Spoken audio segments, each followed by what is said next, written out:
introduction, please introduce the legendary William Shatner.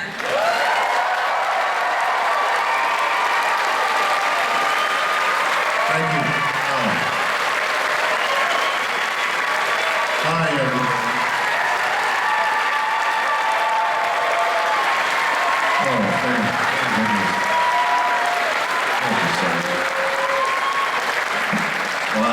Thank you.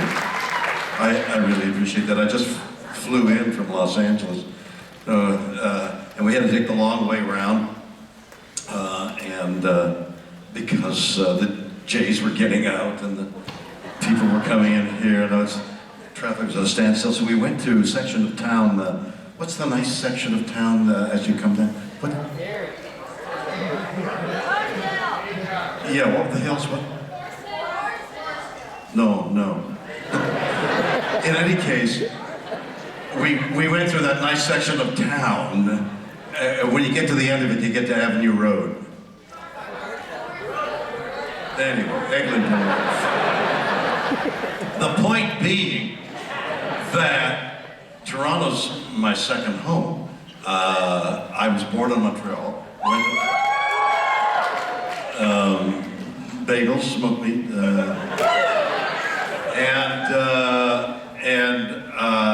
then came to Toronto and spent several years living and working in Toronto. And so when I come back to Toronto, and it's been a while since I've been here, all the memories of what I did when I left McGill, I graduated from McGill and came pretty quickly to Toronto. I went to Ottawa first and was a professional actor in Ottawa. It was called the Canadian Repertory Theatre there, and it was, I think, the only professional theatre in Canada. And then from there, came to Toronto, and I was alone. I knew nobody here. And in those days, Toronto wasn't anything like it is today. They had blue Sundays. Nothing was open. Movie theaters, restaurants, everything was closed. And I died of loneliness, and I was just, I didn't know whether I'd make it as an actor, and it was cold. It was so damp and cold in Toronto.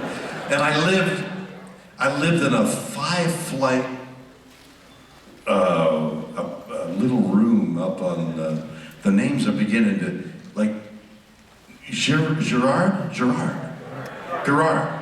No, it's Gerard. You're pronouncing it incorrectly. And on Gerard Avenue, somewhere near where the CBC was, on Church or something like that. So I lived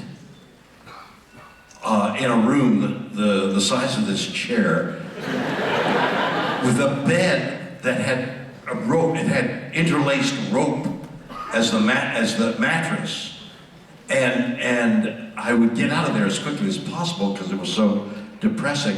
And there was a hotel on name me a couple of streets that are on Church and now between Jarvis, one over. What was that? It was a French name. What? Sherbourne. I've been trying to think of the name of the street. It's kept me up for 3 nights. And it was on the line, what is it, Sherbourne? There was a Hotel Sherbourne. Hotel Sherbourne, where you could get for $1 or $2 or $3, all you could eat for dinner. So I was so broke that I wouldn't eat anything all day, and end up at the Sherbourne Hotel and stand in line with all the guys, everybody who needed to eat, all they could eat with their families and everything for $2 or $3, and you could just pile with all the potatoes that they had. And so I was able to exist from 6 to about 8:30. It was a family hotel, all you could eat. Like you came in the lobby, on the left-hand side was the cafeteria. On the right was a bar. And it was closed from 6 to 8:30. At 8:30, the bar opened. The cafeteria closed. The hotel changed character. In the bar, girls of the night were working. And I had nowhere to go. I didn't know anybody. I didn't want to go back to that room.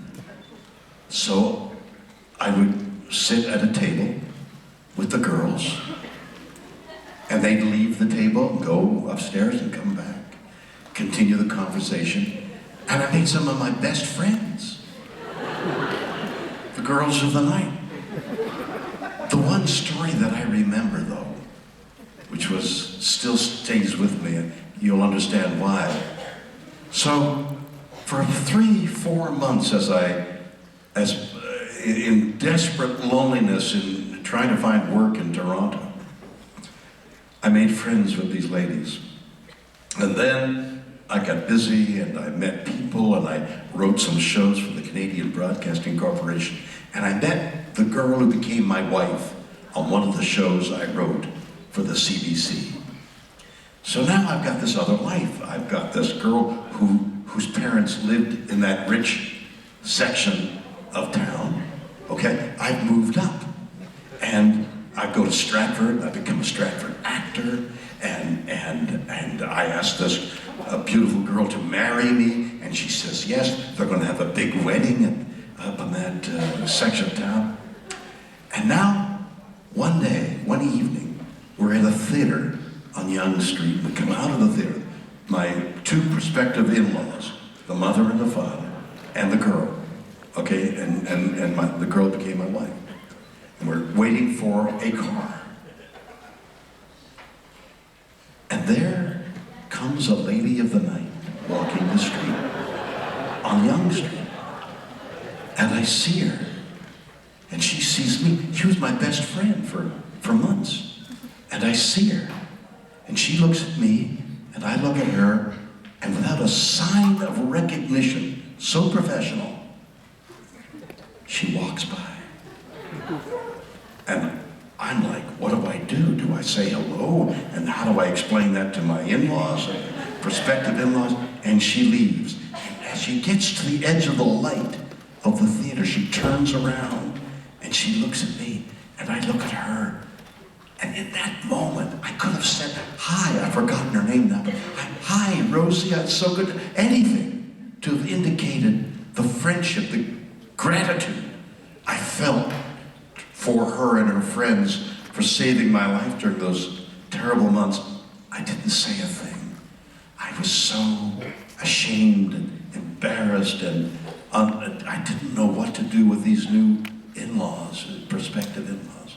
So I didn't do anything. To this day, I think of that with regret, that I wasn't true to myself. And so when I come to Toronto, every time I come to Toronto, all these places have memories for me. Downtown Toronto, which I haunted because there was nowhere else to go, and striving to find work at the Canadian Broadcasting Corporation. All of Toronto has memories, both good and sad for me. And here I am talking to you this afternoon. Isn't that wow? So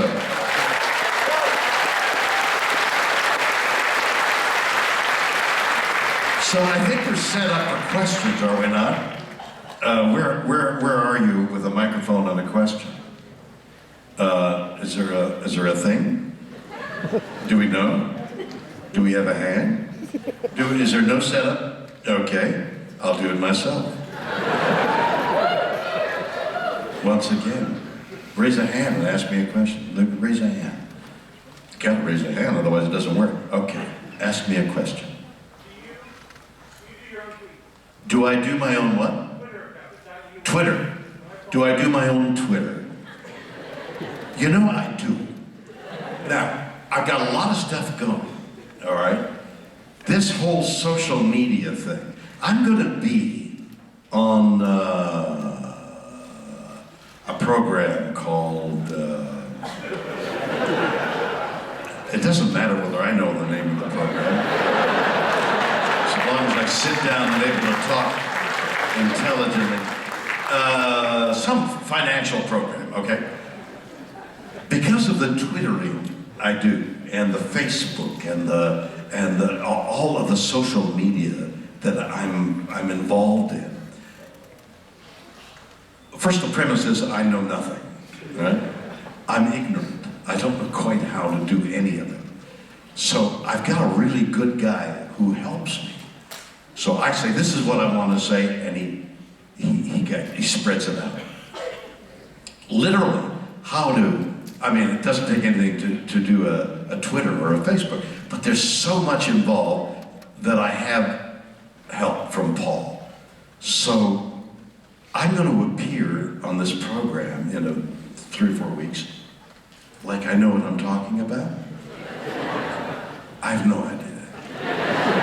I just know that this whole social media things that for anybody over 25 is foreign territory is really the sign of the future.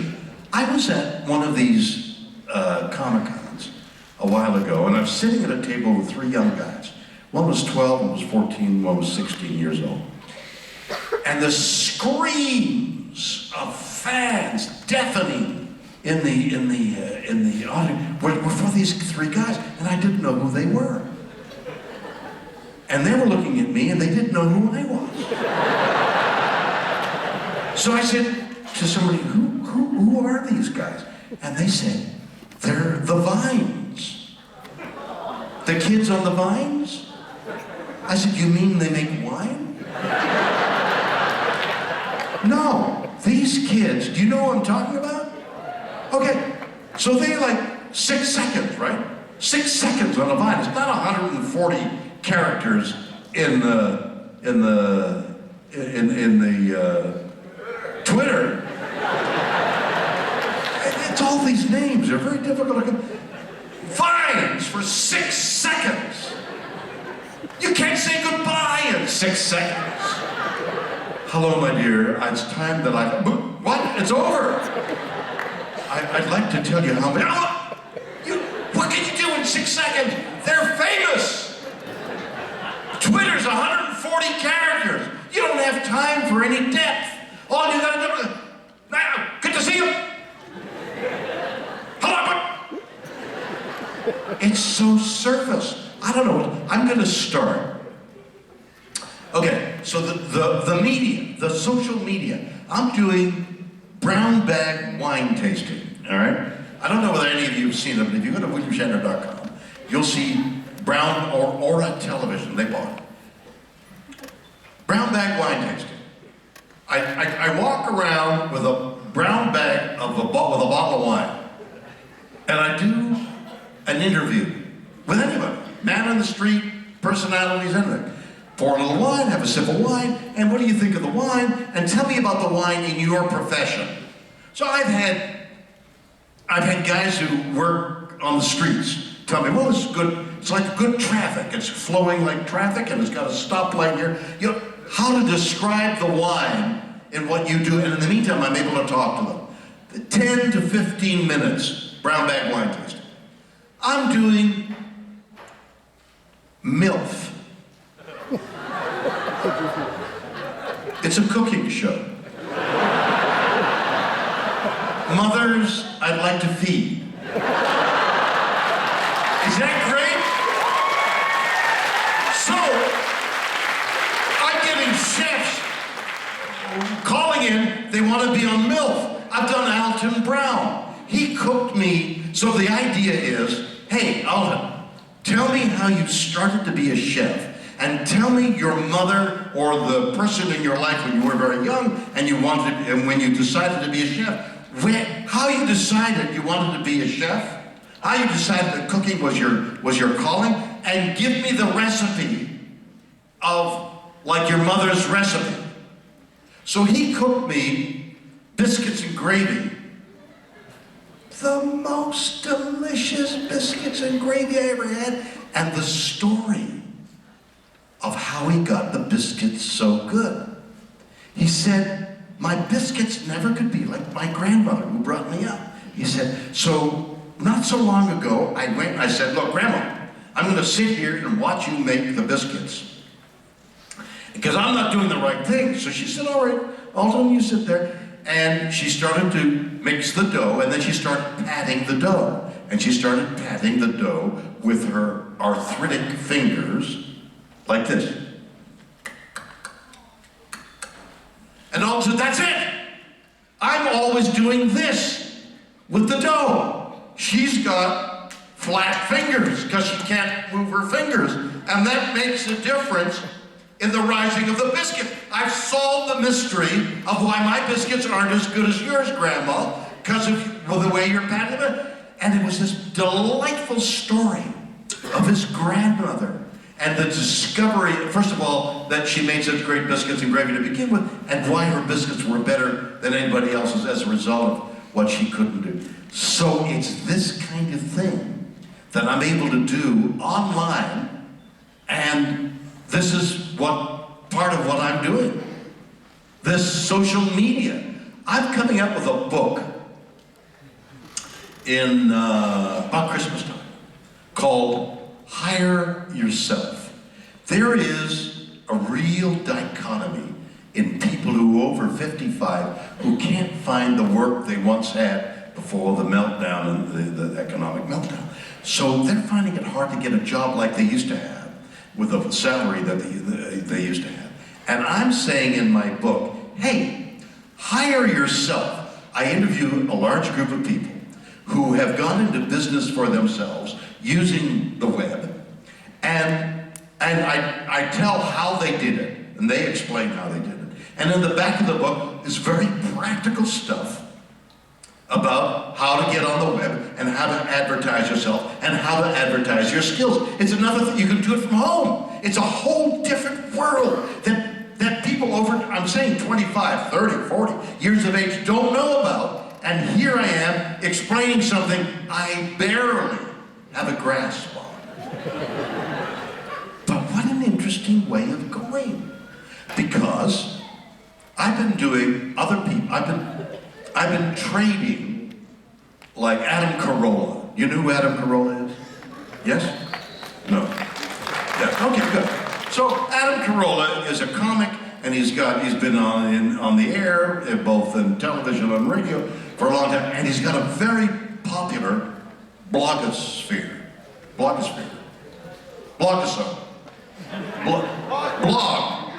He's got a very popular blog.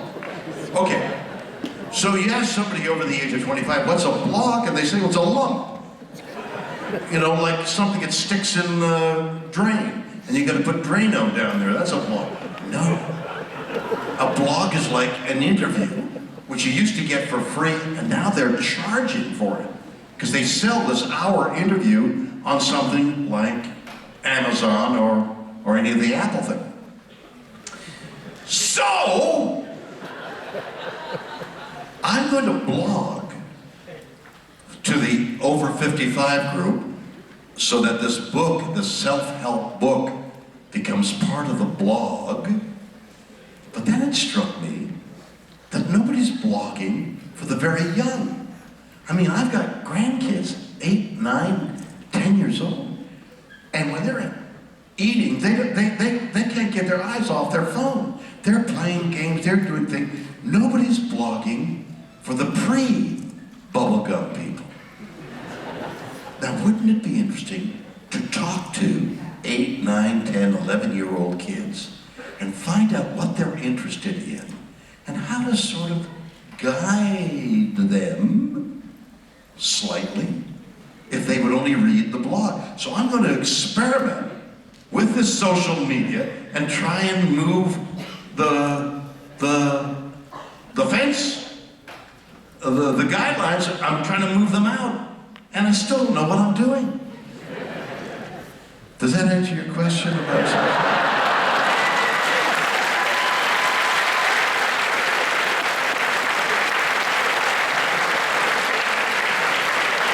All right. What's the next question? Yes, and the white there, and the red bandana? Yeah? You got a do-rag? Oh, it's a hat. Okay, good. nice loud voice so he can hear you. Because he's going to tell me what you said.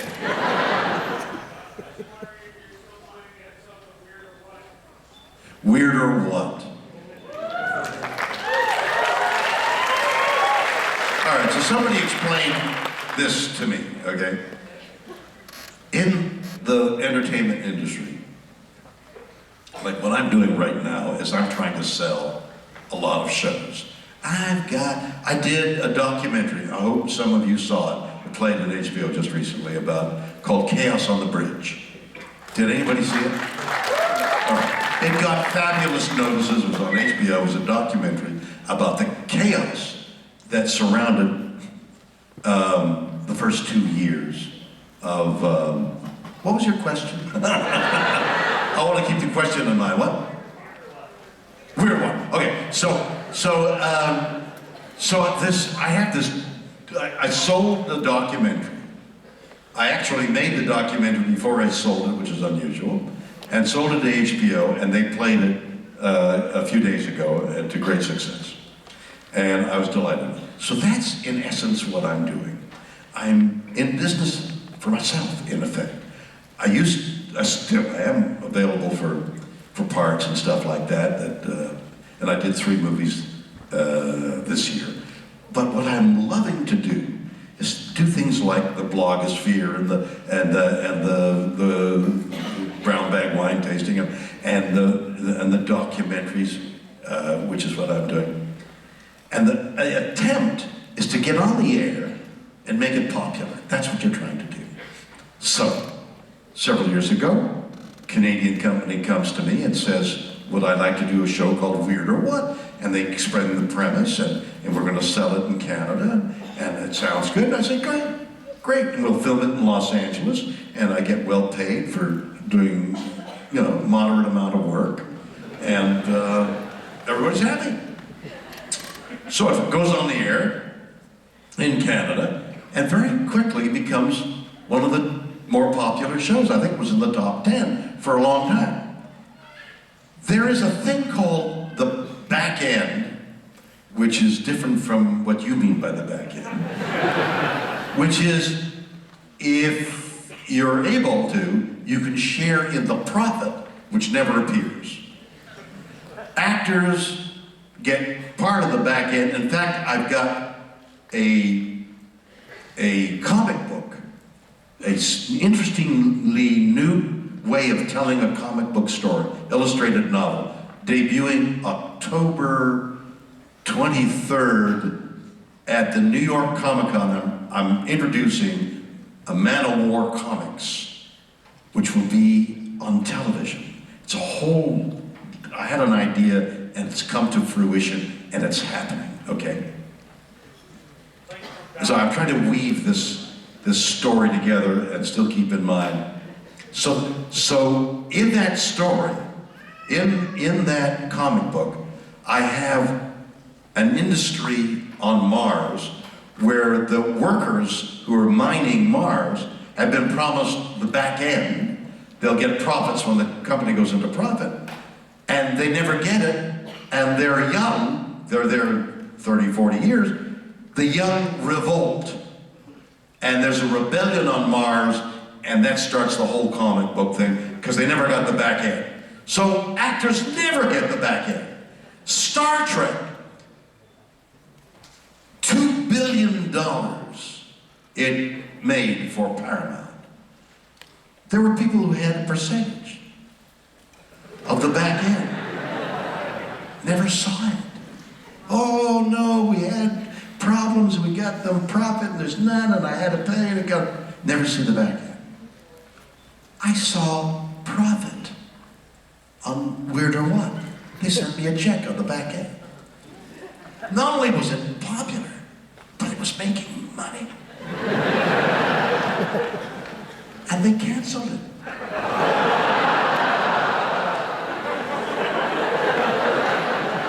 If somebody can explain that to me. I kept saying to agents and producers, what happened? It's what everybody aims to do. Get it on the air, get it popular, and make it profitable. We've done it all. And then it was canceled. Are you mad? I don't know what happened to Weirdo One. I'm really regret.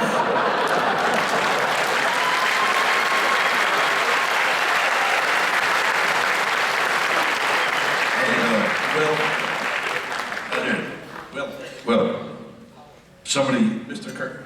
oh wait. You've produced a microphone. That's right. How weird is that? Where did you get that microphone? You handed it to me. In a galaxy far. A galaxy far, far away handed you. It's the wrong show, you know.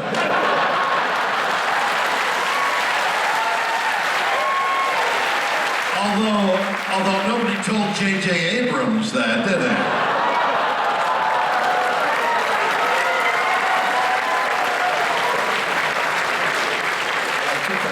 You have two questions. First question. First question. Star Trek. Yes, I know it. Who was your favorite person to work with? Who's my favorite person? George Takei.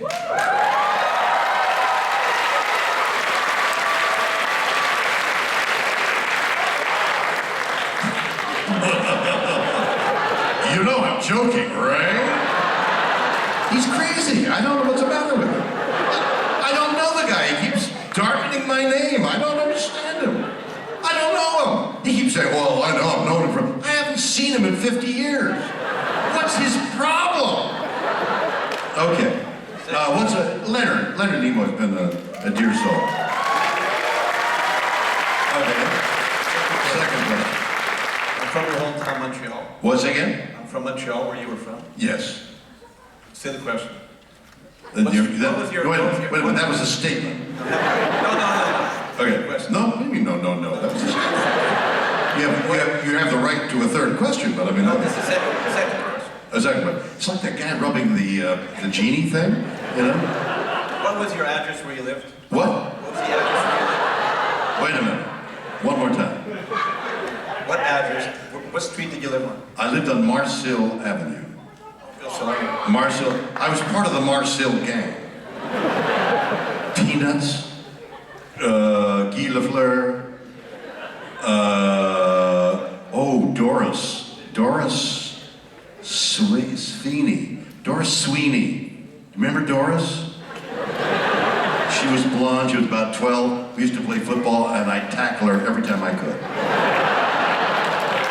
We played with the chestnuts. Do you ever do the chestnut thing? So you hit the chestnut, you know, you're doing the chestnut thing? What do you call that? Knockers? Oh, Doris said knockers. And then we had BB guns, and to this day I don't know why we didn't hit somebody in the eye, but I guess nobody was a very good shot, so we didn't kill each other. Marcil Avenue, the Marcil gang. Learn to speak French there, je parle français jamais dans l'école, mais maintenant j'ai perdu tout mon français. No? Did I qualify me? All right. Marcil gang, and then we moved. Then my parents moved to Hampstead.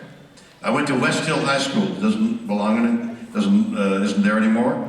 But I went to public school on Terrebonne, down Monkland. Monkland Theater. You ever go to the Monkland Theater? It's where I went to see all the movies. Did you go to that drugstore where they had like all the sodas and things like that? It isn't there anymore. That was my youth.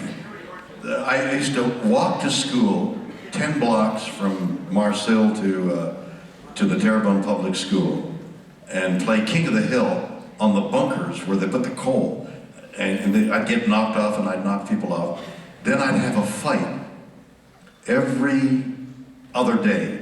Two guys would jump me, it didn't matter, and I'd fight for a while and run home.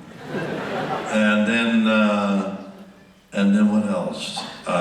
Then I got involved in football at Westhill High School. And we became the city champions we were a dynasty. Like the whole 4 years I was there, I was the best man on the second team. And one time they sent me in with a play, and I ran in and I tripped on the line, the 10-yard line. It was so embarrassing. At the same time, I somehow my mother got me to a children's dramatic school. Dorothy Davis and Violet Walters. Remember Dorothy Davis and Violet Walters? I was 8, 9, 10. I went for quite some time. All I did was do plays and be on the Canadian Broadcasting Corporation on radio when I was a teenager, while playing football. And neither world knew what I was doing. I kept my football life secret, and I kept my acting life secret from the football world. And one day it all collapsed, and I've forgotten what happened, but it wasn't pleasant. Hey, listen, I got a signal that I gotta go. I'm just warming up, actually. What I'm gonna do is this. I'm gonna sign autographs for a while in the major room. So supposedly you know where I'm gonna sign autographs, because I don't. Maybe some of you will lead me there. And then tomorrow, I'm here with photographs and signing autographs. And then we'll have the best time with Patrick Stewart. I did